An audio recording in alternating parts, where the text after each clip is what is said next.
कहा जाता है कि मिसाल कायम करने के लिए ज़रूरी नहीं कि आसमां में सुराग किया जाए, बस एक मजबूत कदम की ज़रूरत है और उस कदम के साथ ही आप अपनी मंजिल खुद तय कर लेते हैं।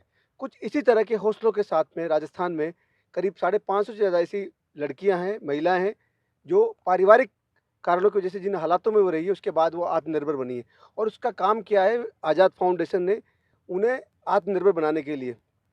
ममता हमारे साथ है इस समय, जो कि एक कैब ड्राइवर है। आप राजधानी जयपुर की जो सड़कें हैं, तंग सड़कें, भीड़-भाड़ वाली सड़कें, वहाँ पर आप अपनी जो गाड़ी है वो ड्राइव करती हैं और अपने नहीं बल्कि अपने परिवार को भी ये बखूबी पालन-पोषण कर रही है, खासतौर से बच्चों को लेकर भी। ममता से बात करना चाहेंगे सबसे पहले। ममता, किस तरह से आप यहाँ पर आए? क्या परिस्थितियाँ रही होगी? सर, परिस्थितियाँ तो बहुत मतलब ऐसी थी कि करना पड़ा। और जिस लाइन में हम आए हैं, हमें बहुत गर्व है अपने आप पे, क्योंकि हमने सोचा नहीं था कि लेडीज़ भी कभी ये काम करेंगी। और रोड पे चलना कोई आसान बात नहीं है, मर्दों के बराबर में खड़े होके गाड़ी चलाना और क्लाइंट को लेके जाना, समझना। अच्छा, आप ये बताइए कि आप कैसे इसमें आए यहाँ पर, किस तरह से आप आए? पहले क्या प्रॉब्लम्स रही आपके सामने? सर, मेरी परिस्थिति ये थी कि मेरे जो मतलब मेरी शादी हो गई थी छोटे से में। तो फिर थोड़ा ऐसे ही घर की प्रॉब्लम्स में मैं मेरे हस्बैंड से थोड़ा मतलब हो गए, मतलब अलग से रहने लग गए। तो उन्होंने मतलब छोड़ दिया या जो भी है, वो मेरी फैमिली प्रॉब्लम है। बट फिर हमारे यहाँ पे क्या है, ये आज़ाद वालों की तरफ से कैनोपी लगी थी। वहाँ एक मैम आई थी। उन मैम ने हमें बताया कि भई कार चलाते हैं लेडी से, और हम काम सिखाते हैं उनको, फिर नौकरी भी मिलती है, ड्रेसेस भी मिलती हैं, मतलब सब कुछ यहीं से अप्रूवड किया जाता है। तो मैं 6 महीने का मैंने यहाँ से कोर्स किया, और कोर्स करके और 2016 से 2016 से मैं यहाँ आई हुई हूँ। और कोर्स 6 महीने का किया, उसके बाद मैंने पब्लिक प्लेसमेंट में काम किया। पहले साल भर किसी के मतलब क्लाइंट के यहाँ पे काम किया।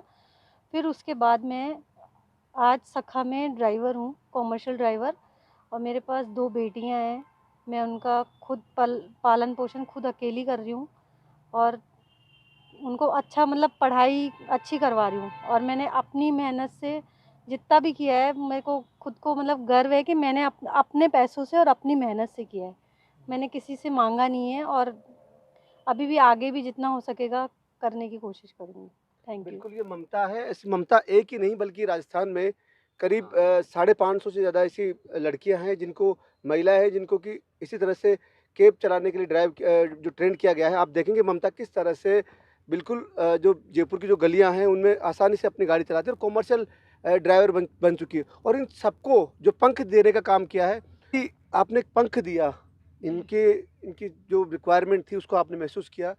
कहाँ से थॉट दिमाग में पैदा हुआ और किस तरह से इसकी शुरुआत हुई?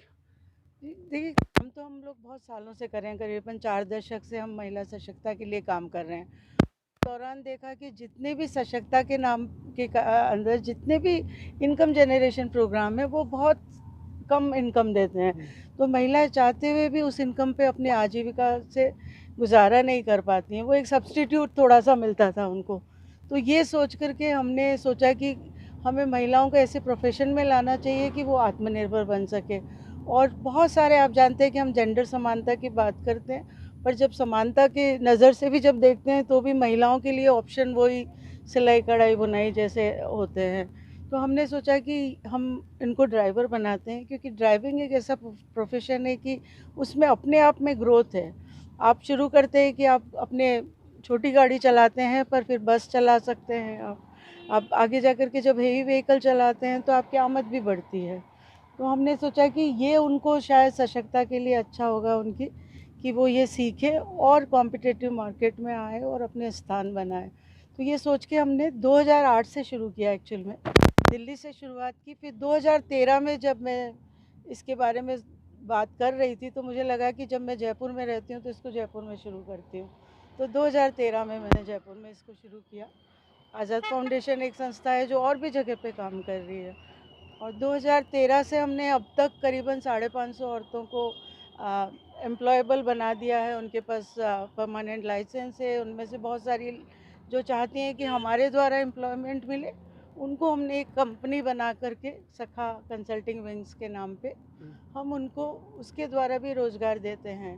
और जो चाहती है कि वो अपनी गाड़ी खरीदे या अपने आप से नौकरी ले, वो अपने आप से भी ले सकती हैं। अच्छा, हमने कई बार नोट किया है कि कई संस्थाएँ हैं जो रोज़गार तो सिखा देती है, लेकिन रोज़गार दिलाना, उपलब्ध कराना ये सब बड़ी चुनौती है। कई महिलाएँ काम सीख लेती हैं लेकिन उनको मंच नहीं मिल पाता है, प्लेटफ़ॉर्म नहीं मिल पाता है।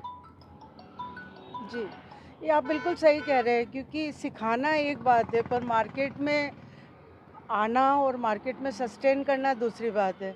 तो जब हम महिलाओं के बारे में सोचते हैं तो मार्केट जो है वो बहुत कॉम्पिटिटिव है, और मार्केट जैसे अगर ड्राइविंग का मार्केट देखते हैं तो बड़ा प्रीडोमिनेंटली मेल लोग हैं इसमें, तो काफ़ी कंपटीशन भी है। और उनको, अगर आपके घर में भी कोई महिला आकर के बोलेगी कि मैं ड्राइवर हूँ, तो आसानी से बिलीव नहीं होता है, विश्वास नहीं होता है, क्योंकि ये प्रोफेशन महिलाओं के हाथ में नहीं रहा है। तो 2008 में जब आज़ाद फाउंडेशन बनी, तभी हमने इसको सोच करके एक कंपनी भी बनाई थी साथ में, जो सखा कंसल्टिंग कंपनी है, जिसका काम ये है कि जिन्हें हम ट्रेन कर रहे हैं उनको वो प्राइवेट प्लेसमेंट, कमर्शियल प्लेसमेंट और इस तरीके से अपने खुद की सर्विसेज में एम्प्लॉयमेंट दे।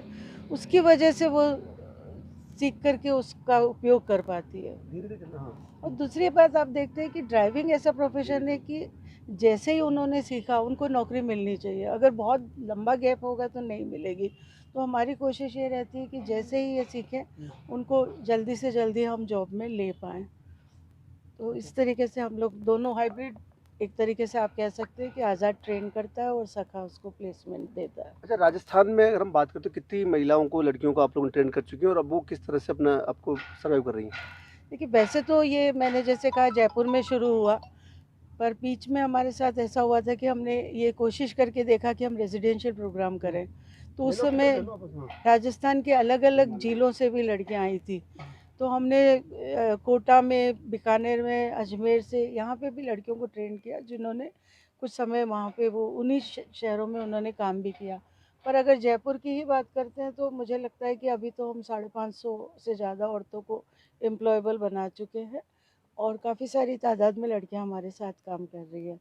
मैं एक बात और ज़िक्र करना चाहती हूँ कि जब ये कोविड आया और टूरिज़्म इंडस्ट्री बंद हो गई, लोगों के सारे ऑफिसेज़ बंद हो गए, तो नेचुरल है कि ड्राइविंग के लिए भी इतनी स्कोप नहीं था।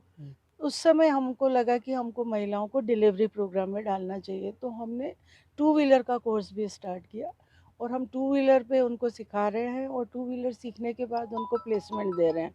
तो आज हमारे पास काफ़ी सारी लड़कियां ऐसी हैं जो डिलीवरी का काम कर रही है अभी। डिलीवरी का मतलब ये कि वो बिग बास्केट के अंदर जो भी सामान है वो इधर से उधर ले जाना, इस तरीके से उनका ये काम हो रहा है। तो अभी हम फोर व्हीलर और टू व्हीलर दोनों में काम करते हैं। तो जैसे ड्राइविंग है, तो ज़्यादा से ज़्यादा अगर औरतें शहरों पे ड्राइवर के रूप में दिखेंगी, तो roads will be safe, road safe होगी सभी महिलाओं के एक लिए। मानसिकता भी बदलेगी। मानसिकता तो इनको देख के ही बदलने लग गई है, बिल्कुल आप सही कह रहे हैं। मानसिकता तो खुद महिला की भी बदलती है, पड़ोसियों, आस पड़ोस में बदलती है, और जब दुनिया उनको सड़कों पे देखती है तो उनकी भी बदलती है। ये आप बिल्कुल सही बोल रहे हैं, मानसिकता तो बदलती ही है।